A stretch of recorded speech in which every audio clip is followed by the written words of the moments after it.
첫 번째 생존 전략은요, 1등이 되는 거예요. 1등. 뭐 이거를 좀 과장되게 1등이라고 표현했지만 결국은 지역 내 10% 부동산 안에 내가 들어가는 거예요. 그게 1단계 목표예요. 1단계 목표. 어떻게 하면 들어갈까요? 어떻게 하면?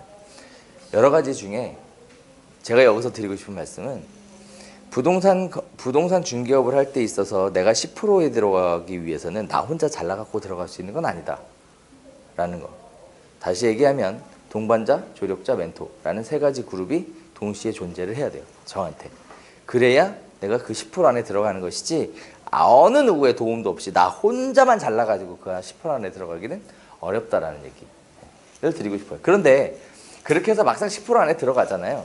그러면 조력자도 10% 안에 있고 동반자도 10% 안에 있고 멘토도 10% 안에 있어요. 들어가 보면 알아요.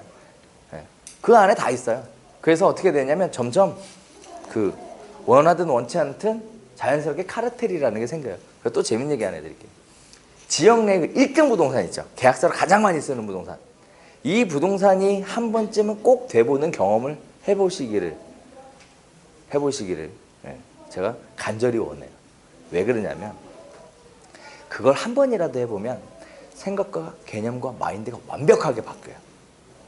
완벽하게 바뀌어요. 재밌는 얘기 하나 해드릴게요. 1등 부동산은 대표적으로 공동중개를 안 해요.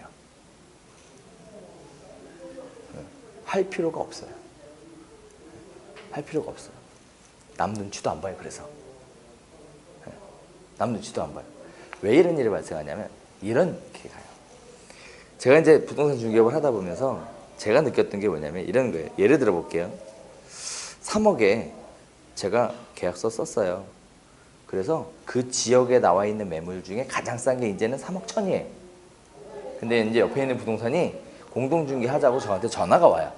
그러면서 3억짜리 매물을 찾아요. 내가 썼는데 3억 이미 썼는데 그 이제 3억 1천짜리밖에 없는데 이 부동산에 저한테 뭐라고? 3억짜리를 찾아요. 그럼 저 있어요 없어요?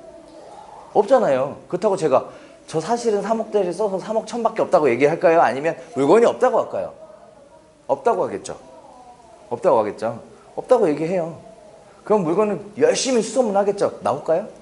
아주 가끔 나와요. 거의 안 나와. 그럼 이 손님은 계속 끌고 갈 수 있을까? 전속 고객이 아니면 그 손님이 돌아요. 왜? 물건을 못 찾아주니까. 그럼 어디로 올까요? 우리 사무실로 와요. 그 물어봐. 사장님 물건 있어요? 그러면 3억 1천밖에 없는데요?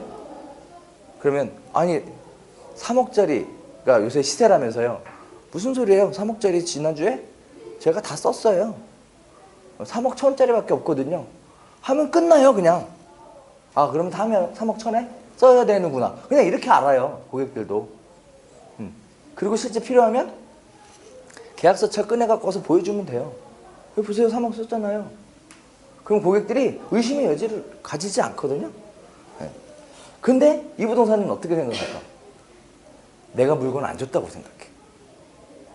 그래 물어보면 나도 불편해. 내가 쓴 걸 다 밝혀야 되니까. 그죠? 이런 일이 발생해요. 1등 부동산이 되면 늘 언제나 시세를 내가 먼저 치고 올라가요. 그래서 나머지 부동산들이 다 들러리가 돼. 이미 내가 다 계약서 쓴 다음에 가요. 물건이 나오죠. 근데 그러다가 3억짜리 물건이 나왔어. 그러면 그 3억짜리 매물 3억 1천이었는데 하다가 갑자기 또 3억짜리 매물이 나올 수도 있나요? 있죠. 3억짜리 매물이 나왔어. 그러면 어떻게 할까요? 이 부동산에 알려줄 거야? 3억짜리 나왔다고? 아니면 좀 기다리면 손님 올까요? 그래. 그래서 공동중개 안 하게 된다니까. 1등 부동산을 해보면 공동중개를 안 하게 돼요. 그래서 한 번쯤 꼭 해봐야 돼. 그걸 해보면 중개업소로 오픈을 하든 또는 뭐 이전을 하든 간에 스타트 포인트가 달라요. 스타트 포인트가 달라. 그래서 애초부터 그 뭐랄까요? 그 경쟁 관계라고 생각을 안 해요, 부동산을. 경쟁 관계라는 게 대등해야 경쟁 관계가 되는 거잖아요. 경쟁 관계라고 생각을 안 해요. 그 정도까지 마인드업이 되죠. 그러면 부동산 중개 망할 수가 없어요.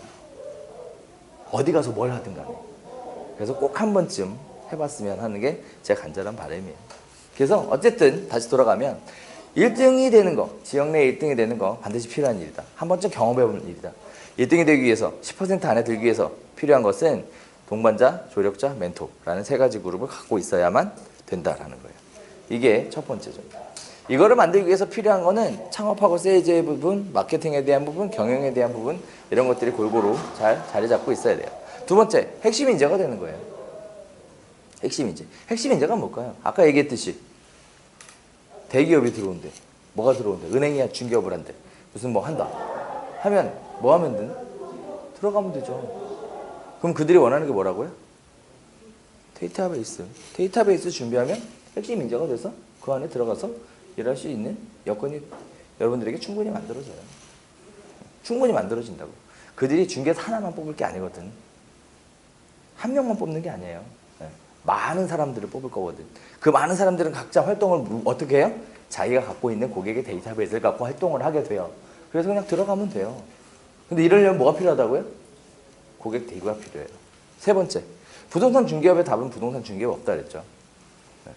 우리가 부동산 중개업 안에서 답을 찾으려고 하니까 답이 없는 거예요.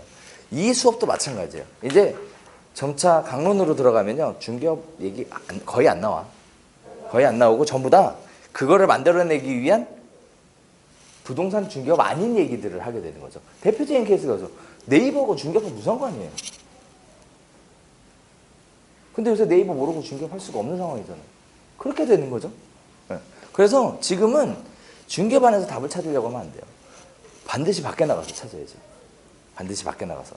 그리고 그 밖에 나가서 찾은 답을 중개업 안으로 끌고 들어와서 내 거화 시켜서 그걸 현장에서 이용하고 적용하는 거예요. 거기까지 가셔야 돼요. 그게 시작이죠. 한계를 뛰어넘는 방법은요. 그렇게 만들어져 있어요. 한계를 뛰어넘기 위해서 필요한 건 뭐냐? 혁신이에요. 혁신. 혁신이라고 해서 뭔가 굉장히 새로운 것을 생각을 하시는데 전혀 그렇지 않다는 것부터 얘기를 하나 드리자면 스티브 잡스가 아이폰이라는 스마트폰이라는 걸 만들었죠. 몇 년이나 됐을까? 기억은 안 나지만 하여튼 10년도 안 됐던 것 같아. 만든 지. 근데 스마트폰이 바꿔놓은 생태계가 어마어마하죠? 그죠? 우리 삶에 엄청나게 많은 부분을 스마트폰이 바꿔놨죠. 스마트폰에 뭐 새로운 게 있었을까요?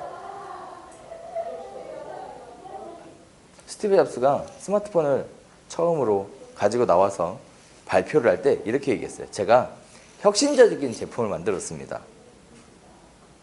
전화기, 인터넷 내비게이터, mp3 플레이어를 한 기기에 담았습니다.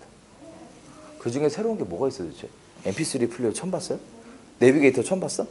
전화기 처음 봤어요? 아무것도 새로운 건 없었어요. 그냥 뭘 했냐? 하나로 묶어놨다고. 묶어놨다고. 무에서 유를 창조하는 영역은 신의 영역이에요. 그건 우리의 영역은 아니라고 봐. 그건 천재들의 영역이고 신의 영역이에요. 우리가 할 수 있는 영역은요. 그냥 있는 걸 뭐 하면 돼요? 잘 쓰면 돼요. 잘 쓰면 돼요. 근데 뭐가 있는지부터 모르니까 쓰지를 못하는 것 뿐이지. 그래서 그거를 알려드릴게요.